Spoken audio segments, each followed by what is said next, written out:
تو میرے بھائیوں، رمضان تو جا رہا ہے، چند دنوں کا مہمان ہے، اس کے بعد یہ مبارک مہینہ ہم سے رخصت ہو جائے۔ رمضان ختم ہو رہا ہے، رمضان کا مقصد ختم نہیں ہو رہا ہے۔ لعلکم تتقون ہے رمضان کا مقصد، وہ مقصد باقی۔ روزہ ختم ہو رہا ہے، ایک مہینہ ہم اللہ تعالیٰ کے حکم پر کھانے اور پینے سے رک گئے، ہم نے صیام کیا، یہ صیام ختم ہو رہا ہے، لیکن حرام سے بچنے کا حکم نہیں ختم ہو رہا۔ الحمدللہ نحمده ونستعینه ونستغفره ونعوذ بالله من شرور انفسنا ومن سیئات اعمالنا، من يهده الله فلا مضل له ومن يضلل فلا هادي له، واشهد ان لا اله الا الله وحده لا شريك له، واشهد ان محمدا عبده ورسوله،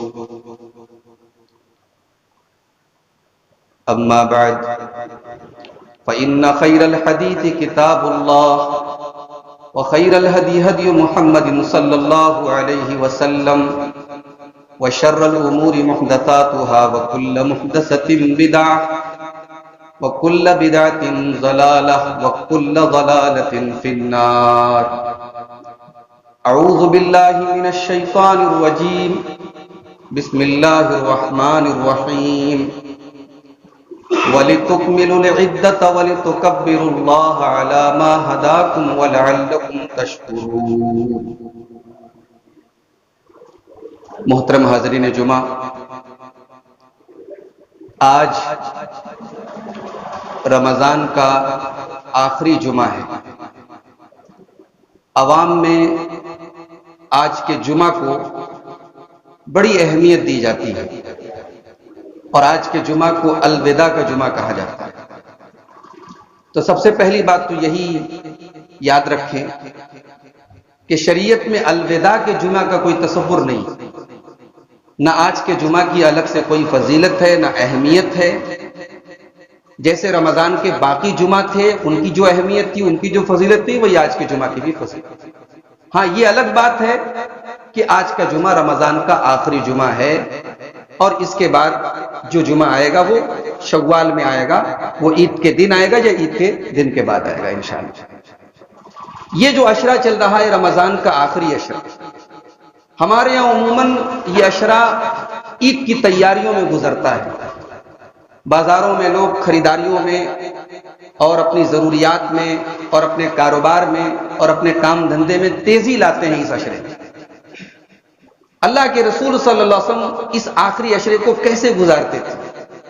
اما عائشہ فرماتی ہیں، صحیح مسلم کی روایت ہے، کان رسول اللہ صلی اللہ علیہ وسلم یجتہد فی العشر الاواخر من رمضان ما لا یجتہد فی غیرہ۔ اللہ کے رسول صلی اللہ علیہ وسلم رمضان کے آخری عشرے میں جتنی محنت کرتے تھے، محنت کا لفظ استعمال کیا حضرت عائشہ، یہ محنت سے مراد کام دھندا والی محنت نہیں ہے، کاروبار والی محنت نہیں، عبادت کی محنت ہے۔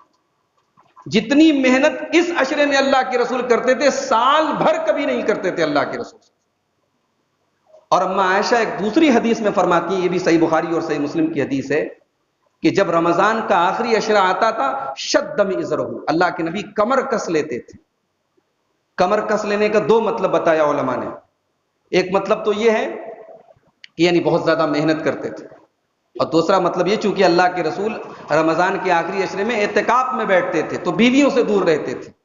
رمضان کی راتوں میں بیویوں سے ملنا جائز ہے، مگر آخری عشرے میں اللہ کے رسول اعتکاف میں ہونے کی وجہ سے دور رہتے تھے اپنی بیویوں سے۔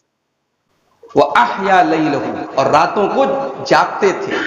وَأَيْقَظَ أَهْلُهُ، اور اعتکاف میں بیٹھے بیٹھے اپنی بیویوں کو، اپنے بچوں کو اٹھاتے تھے کہ چلو تم بھی میرے ساتھ عبادت کرو، تم بھی اس آخری عشرے کو اللہ کی عبادت میں جاؤ۔ تو میرے بھائیوں، رمضان تو جا رہا ہے، چند دنوں کا مہمان ہے، اس کے بعد یہ مبارک مہینہ ہم سے رخصت ہو جائے۔ رمضان ختم ہو رہا ہے، رمضان کا مقصد ختم نہیں ہو رہا ہے۔ لعلکم تتقون ہے رمضان کا مقصد، وہ مقصد باقی۔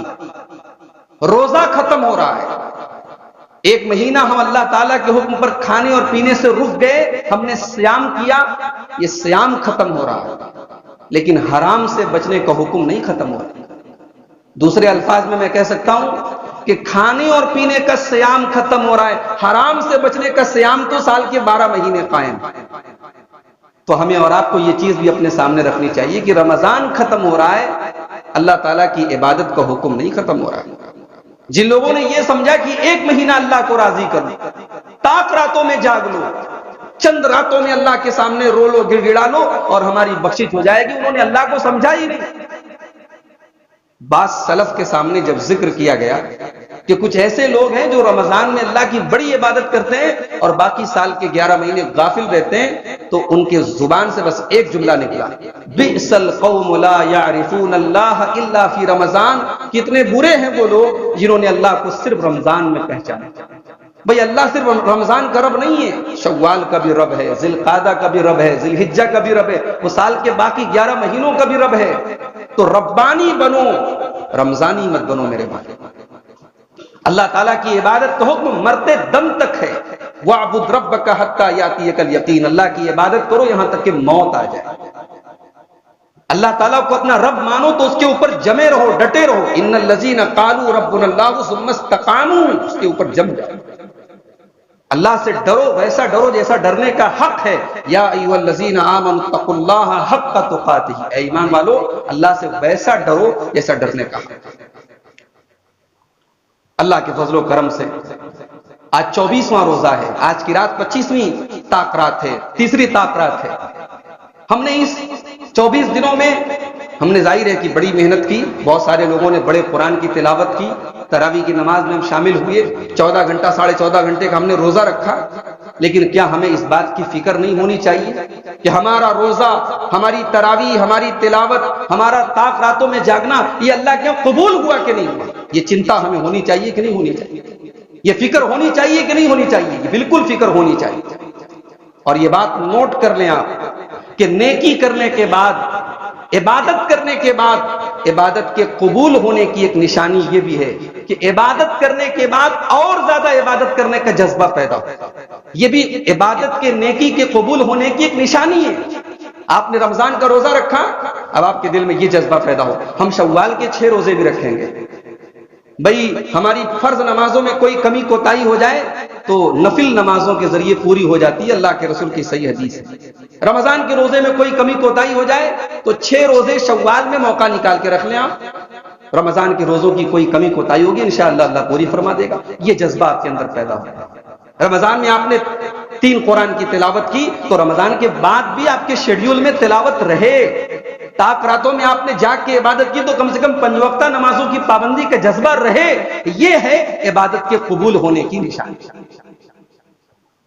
اللہ تعالیٰ نے قرآن مجید کے 18ویں پارے میں اپنے کچھ نیک بندوں کا ذکر کیا، فرمایا کہ والذین یؤتون ما آتوا وقلوبہم وجلہ، میرے نیک بندے وہ ہیں جو اللہ کی راہ میں صدقہ کرتے ہیں، خیرات کرتے ہیں تو ڈرتے رہتے ہیں کہ ہمارا صدقہ اللہ کے قبول ہوا کہ نہیں۔ تو میرے بھائیوں اس عورت کی طرح مت ہو جاؤ، اس عورت کی طرح مت ہو جاؤ جو بڑی محنت سے سوچ کاٹ کے تیار کرتی ہے، دھاگا بناتی ہے، تیار کرتی ہے، اور جب دھاگا بن کے تیار ہو جاتا ہے تو اس کو ٹکڑے ٹکڑے کاٹ کے برباد کر دیتی ہے۔ اللہ نے فرمایا سورہ نحل کی آیت نمبر 92 کے اندر وَلَا تَكُونُوا كَالَّتِي نَقَضَتْ غَزْلَهَا مِن بَعْدِ قُوَّةٍ أَنْكَاثًا، اس عورت کی طرح مت ہو جاؤ جو دھاگا اور سوت تیار کرتی ہے اور بڑی محنت سے تیار کرتی ہے اور اس کے بعد اسے ٹکڑے ٹکڑے کر کے برباد کرتی ہے۔ رمضان کے بعد ایک بڑی اہم عبادت ہے صدقہ فطر۔ عید کی نماز کے پہلے صدقہ فطر نکالنا فرض ہے۔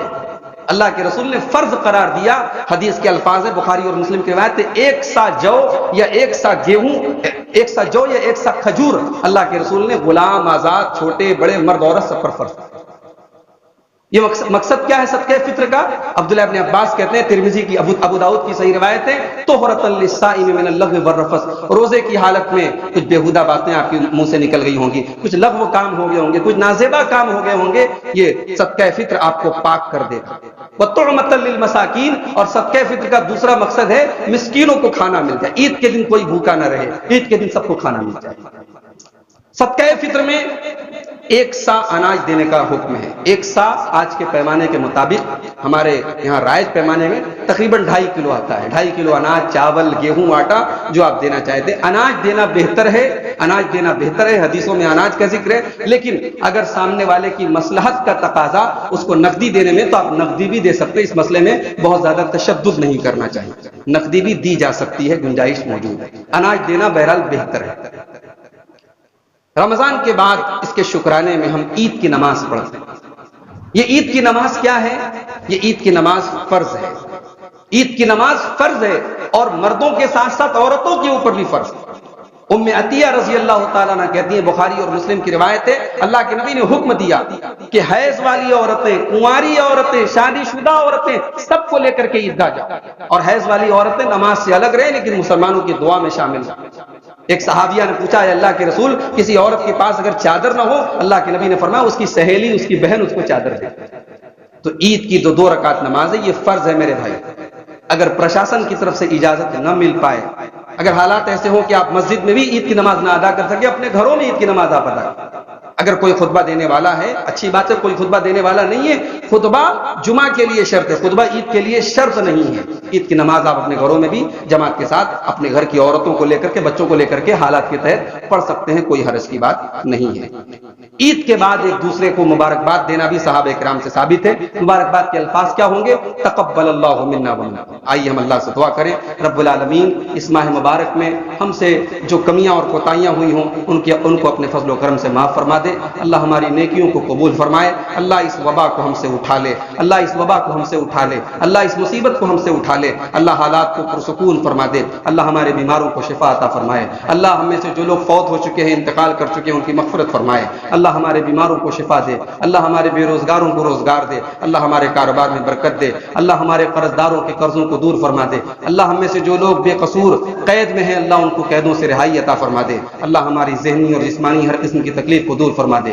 دین و دنیا کی کامیابیوں سے ہم سب کو نوازے. اللہ رب العالمین ہمیں سکون کے ساتھ عید کی نماز ادا کرنے کی توفیق عطا فرمائے. اللہ اس مصیبت سے ہمارے ملک کو محفوظ کر دے، ہمارے علاقے، ہماری بستیوں کو محفوظ کر دے. اللہ رب العالمین ہمارے گھروں کو اس بلا سے، اس وبا سے محفوظ رکھے. آمین. وآخر دعوانا الحمد للہ رب العالمین.